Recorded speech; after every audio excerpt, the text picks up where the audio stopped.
The following content is created by DrAvitech.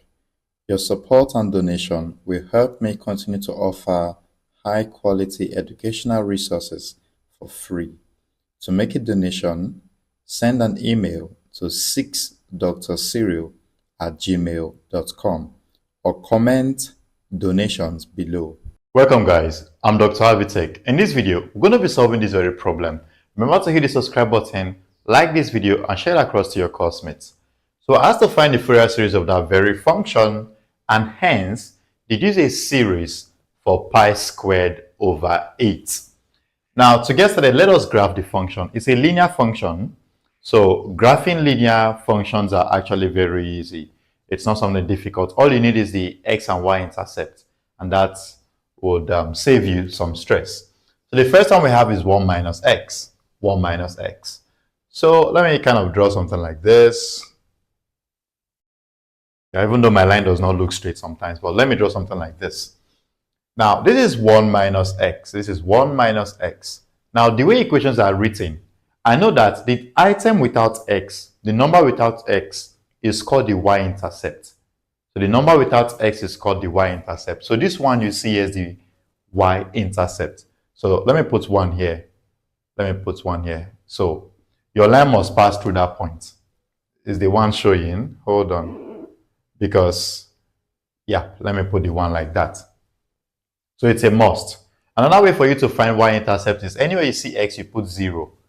So 1 minus 0 is just, you get the point. Okay. So this is what we have. So this is 1 minus x. Now, we've been able to know that the line must pass through this point. Now, let's see, where would the line pass on the x-axis? On the x-axis. Now, here's the thing. Here's the thing. Y is equal 1 minus x. Now, since y is equal 1 minus x, and we know that the line is passing through these guys. So the line is from minus pi to 0. Now, we've put s as 0 the first time. Remember, we've put s as 0 the first time. What are we looking for? We're looking for the y-intercept. Because if s is 0, what we've just found is the y-intercept. Also, let's see. Can we put x as minus pi? Can we put x, because this is minus pi. This is the x-axis, and this is minus pi. So can we put x as minus pi? Let's do so. So this will be 1 minus pi. So that's 1 plus pi. So it means we're going to be having 1 plus pi. So if x is minus pi, because what we did here, we put x as minus pi. So if x is minus pi, y is equal 1 plus pi. Y is equal 1 plus pi. So let us look for 1 plus pi. This is 1, right? Now 1 plus pi will be above 1. In fact, 1 plus pi is a number that is about 4 point something. Because this is 22 over 7, which is 3.14. So 3.14 plus 1 will give us 4.14 something. So it's going to be above 1. So let me put it here. Let me say this is my 1 plus pi. Now, I know that at s equal to minus pi, we had 1 plus pi. So both of them will kind of intersect around this very point. Around this very point. So it means my line is going from here to here. That's the meaning. My line is going from here to here. That's the meaning. Because when it was 0, when s was 0, y was 1. When s is minus pi, y was 1 plus pi. So that's what I have. That's what I have. Let's go to the next one. The next one is also simple. When I put x as 0, when I put my x as 0, what would I notice? I'll notice that at s equal to 0, 1 plus 0 is still the same one that we had before. It's still the same one that we had before. Now, can I put my pi? When I put pi here, what would I have? I'll have 1 plus pi. So it means when x was pi, when x is pi, that if I should put it into this will be 1 plus pi. So it means y is equal 1 plus pi. So the same points too. So when I trace that, I should have them at this point. So they'll kind of connect like this. Good.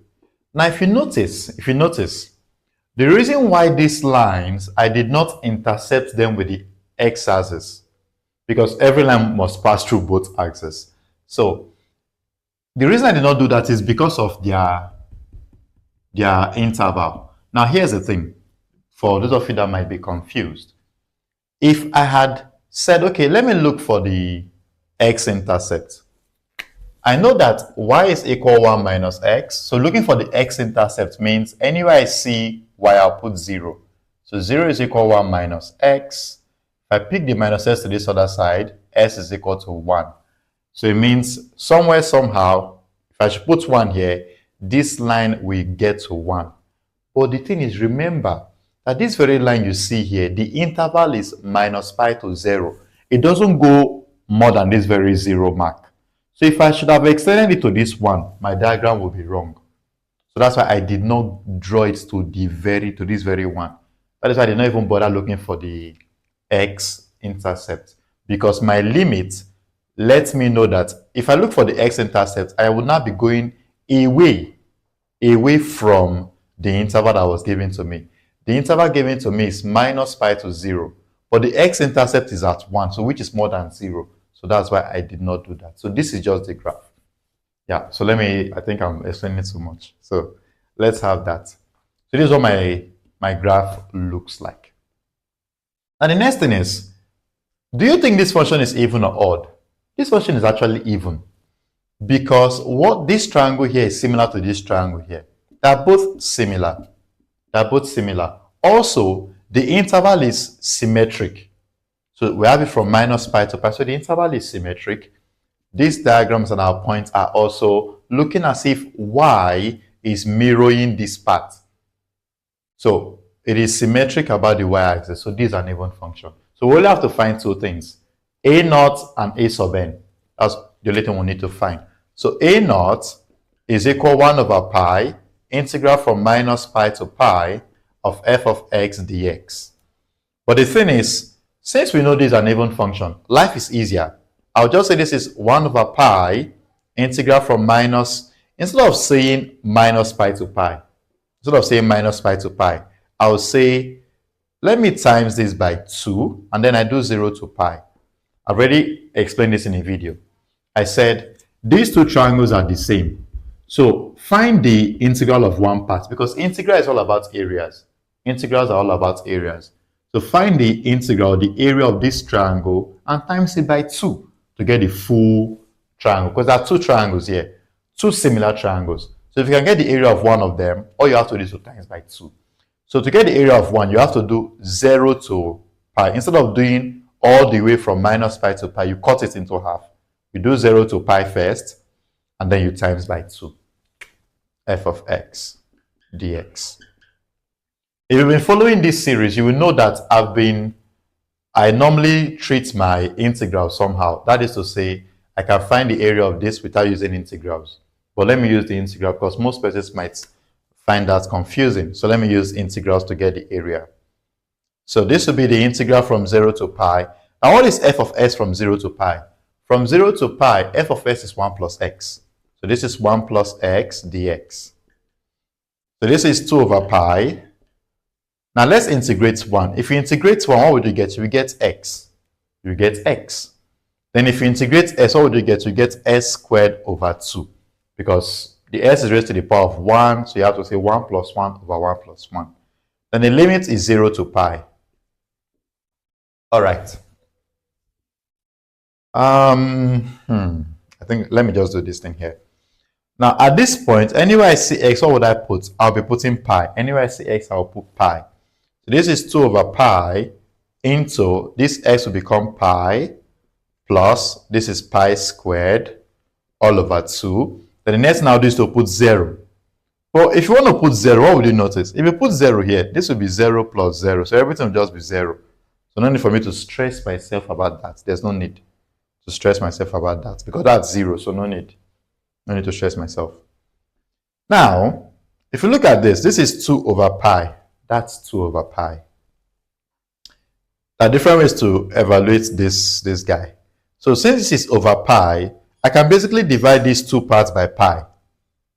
This division by pi, I can take it into the bracket. So this will then become 2 into this over pi, bring it inside. So this is pi over pi plus pi squared over 2 pi. So the over pi, I kind of brought it inside, which is still the same thing. I don't want to wipe this guy. Let me leave it. So my a naught to then become 2 into pi plus pi is 1. And then plus, this is pi squared.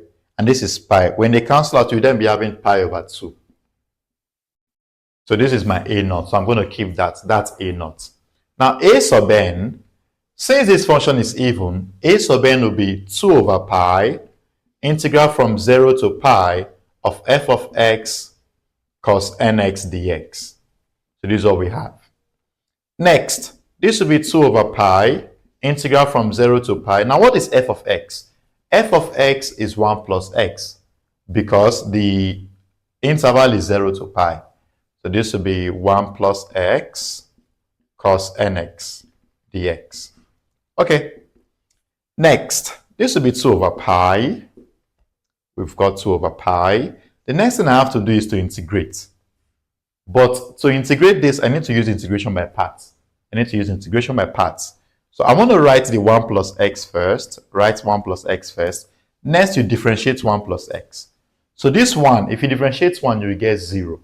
If you differentiate s, you will get 1. But if you differentiate 1 again, you will not get 0. What I'm using here is a short form for integration by parts. So you write the 1 plus x, then you differentiate it until you get 0. So this is 1 plus x. I've written it down. When you differentiate 1, you will get 0. So let's leave that out. This is x. When you differentiate s, you will get 1. So that's the one I wrote here. Then this one, if you differentiate 1, you will get 0. But 0 is nonsense, so you don't want to write that. Now the cos nx, what you have to do is to integrate it. So integrate cos nx, you will get sin nx over n. You must always divide by the derivative of nx. If you differentiate nx, you will get over n. So that is why we have this. If you differentiate nx, you will get n, so you have to divide by it. Now, this sin nx over n, you have to do what? You have to differentiate. Now, this sin nx over n, you have to integrate it. You have to integrate it again. So integrate sin, you will get minus cos nx over, now there has been an over n before. So if you differentiate this nx, you will get n. N times n is n squared. Now, the appropriate sign for this will be plus minus. Then you put your interval 0 to pi. Now let's simplify this whole expression. This is 2 over pi. Then we have 1 plus x sine nx over n. Minus times minus is plus. Then this is cos nx over n squared. And then from 0 to pi. Now the good thing here is this. We're going to evaluate our limits. We're going to put in the upper and the lower limits. So this is pi. If you put in pi here, sine n pi is 0. Yeah, that's a special value. Sine n pi is 0. Sine 0 is also 0. So this guy is just gone. This guy is here. That's gone. Because it will be 0 straight ahead. But this one would have an answer. So let us put in our limits. Now this is 2 over pi into, this was left. So let us put pi in. So this will be cos n pi minus, let's put in 0. Cos 0. Everything will be divided by n squared. Okay. Now this is 2 over pi. And then you do agree that this n squared is a constant. So let's just bring it out. Since n squared is a constant, let it come outside. N squared, let it come outside. The cos n pi, this cos n pi you see here has a special value and it's minus 1 to the power of n. And then minus cos 0 is a special value and that's 1. So this is what we have. 2 over n squared pi. Now here's the thing about this whole expression. What we have to do here is we're going to try to see this bracket behaves in a particular way. This bracket behaves in a particular way. Sometimes it's 0, sometimes it gives us a number that is not 0. So let's see. When we're dealing with just the brackets, because the property of these brackets will affect this answer. So when n is even, when n is an even number, let's see what's going to happen to this bracket. So minus 1 to the power of n minus 1. Let's pick 2 as an example. Minus 1 to the power of 2 minus 1. Minus 1 squared is 1. 1 minus 1 is 0. So what does this tell me? This tells me that this bracket will be 0. This bracket will be 0. So that means a sub n that was supposed to be 2 over n squared pi times this bracket, whenever it's even, it's 0. So this is 0. So that means a sub n is 0 when you're dealing with an even number. When you're dealing with an even number, so when n is even. So that's what you get when n is even. All right, let's proceed to the next one. So this is a naught. Now next, when n is odd. When n is odd. So when n is odd, let's see how that will behave. Minus 1 to the power of n minus 1. So minus 1, let's pick an odd number. Let's say 1. Yeah, it's just better like that. Minus 1 to the power of 1. Anything raised to the power of 1 is 1. Sorry, anything raised to the power of 1 is that same thing. So minus 1 to the power of 1 is minus 1. And then minus 1. So this is minus 2. So this means that my a sub n, which is 2 over n squared pi, times this bracket, the bracket is now minus 2. So this will then become minus 4. Minus 4, that's funny. Minus 4 over n squared pi. So this is when n is odd. So there you have it. No need to find b sub n. This is an even function. So b sub n will definitely give us 0. So let us find the expression for the Fourier series. And let me write some answers here. So a naught is 2 into 1 plus pi over 2. And then a sub n is minus 4 over n squared pi when n is odd. And it's 0 otherwise. So I want to wipe this board. So now let's get the Fourier series expansion. So we know f of x is a naught over 2 plus the sum from n equal to 1 to infinity of a sub n cos nx. Now there's no need for the b sub n since we know it's going to be 0. So now what's a naught? A naught is this. This is what a naught is. So we have 2 into 1 plus pi over 2. Now this division by 2, write it here, over 2. Write it there, over 2.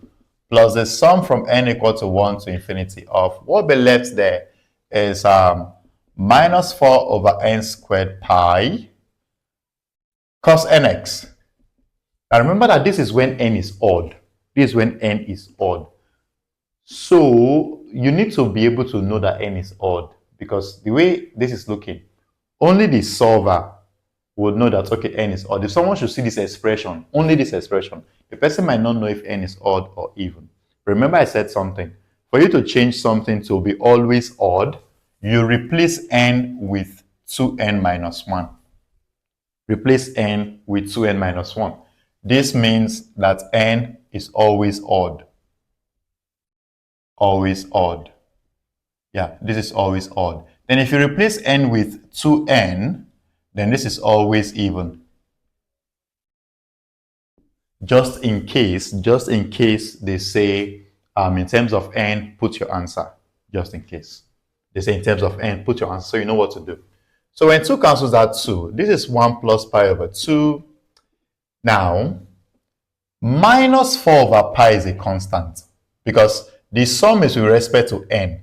So minus 4 over pi is a constant. So let's bring it out. Minus 4 over pi. Then the sum from n equal to 1 to infinity. What will be remaining here is 1 over n squared cos nx. That's what will be remaining. But I think at this point, let me put this thing. Let me put it. So f of x is 1 plus pi over 2 minus 4 over pi. Then the sum from n equal to 1 to infinity of 1 over 2n minus 1 squared cos 2n minus 1x. Yeah. So this one, if they say in terms of n, this would be your answer. If you say in terms of n, this would be your answer. But what if we're asked to expand? At least they say, okay, get to the fifth harmonic of the function or fourth harmonic of the function and stuff like that. So let's come back. F of x is 1 plus pi over 2 minus 4 over pi. Now this summation part, let's write out some things. Now most times, for me, it's much more convenient to come back to this one. It's much more convenient to come back to this box. Because as you can see, I've written everything here. 1 plus pi over 2 minus 4 over pi. Now this one here, the first n is 1, right? So this will be, anyway you see n, you put 1. So this will just be cos x.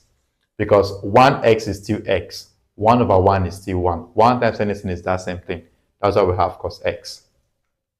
Next will be 1 over 3 squared. Now you see the thing. I've said n is equal to 1. So the next value of n should be 2. But remember that this is only picking odd values, because when it's even, it's going to be 0. But some persons might forget. That is why this one is here. If you're someone who would always forget, use this one. Because when you have 2n minus 1, you will never make a mistake. You will never make a mistake. Then this will be cos 3x plus the next one is 1 over 5 squared cos 5x plus 1 over 7 squared cos 7x. If you are good with this already, you already understand how the pattern would be. So this will be the Fourier series expansion. This is what it's going to look like. This is what it's going to look like. But here's the thing. Here's the thing. Although we're finding the Fourier series, but we're asked to deduce a series for pi squared over 8. How do we do that? A series for pi squared over 8. Now the first thing is this. The first thing is this.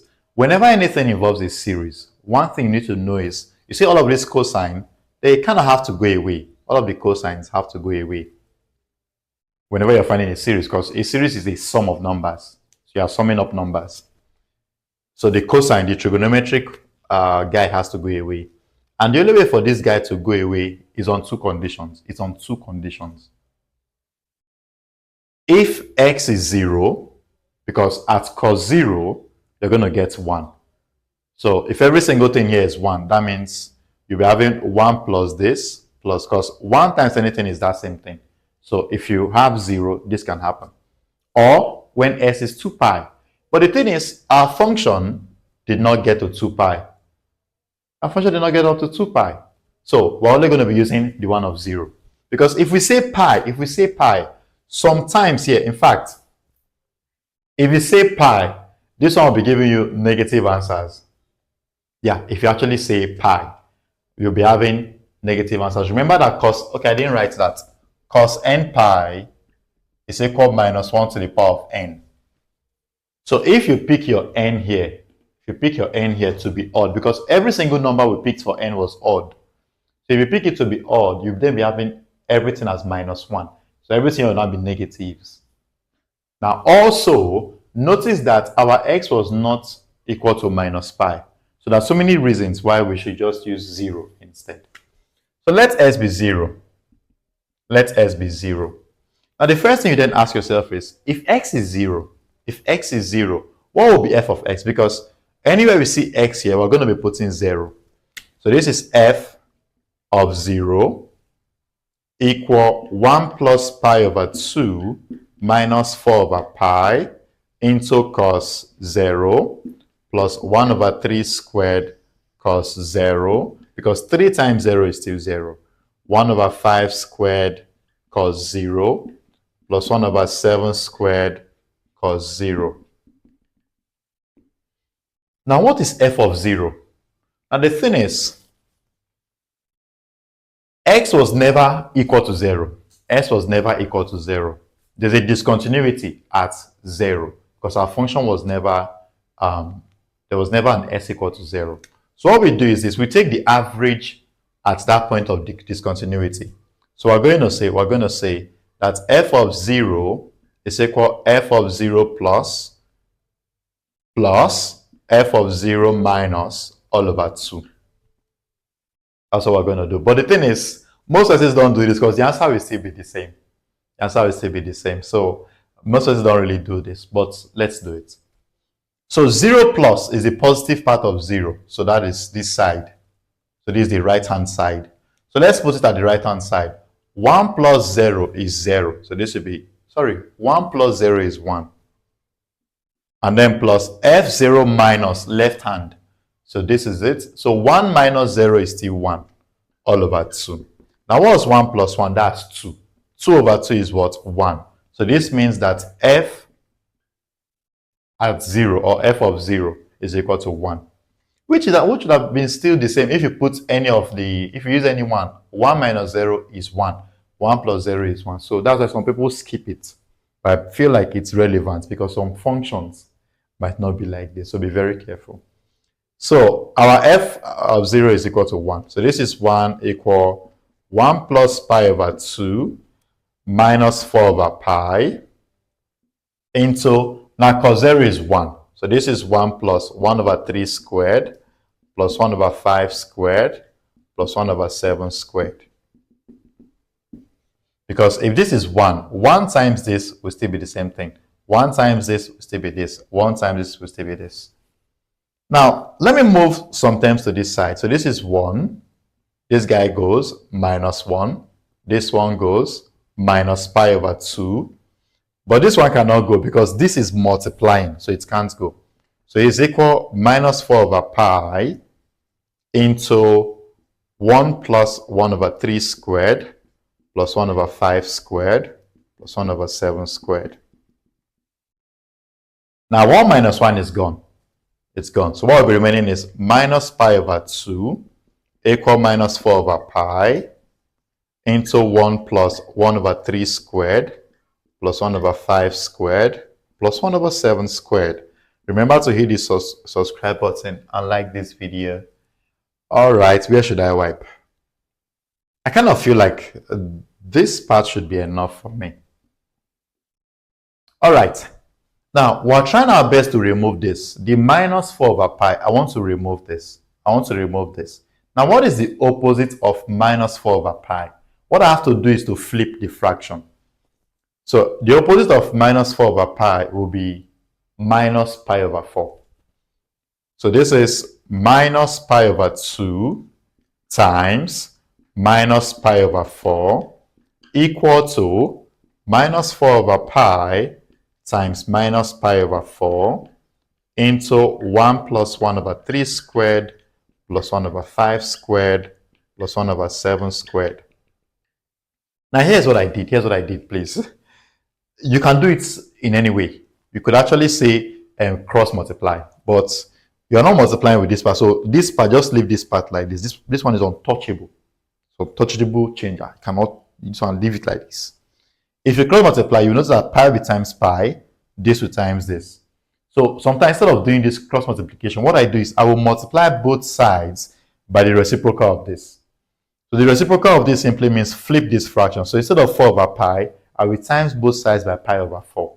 And if I do that, you will then notice that pi will cancel at pi, 4 will cancel at 4. So that was why I did that. Minus times minus is plus. Pi times pi is pi squared. 2 times 4 is 8. Equal to, there's nothing left here again because minus times minus is plus. So what will be left is 1 plus 1 over 3 squared plus 1 over 5 squared plus 1 over 7 squared. And that's just it. So with this will be the final answer to the equation. And that was easy and okay to do. So remember to hit the subscribe button, like this video, and share it across to your classmates. Thank you very much for watching. I'll see you in the next one.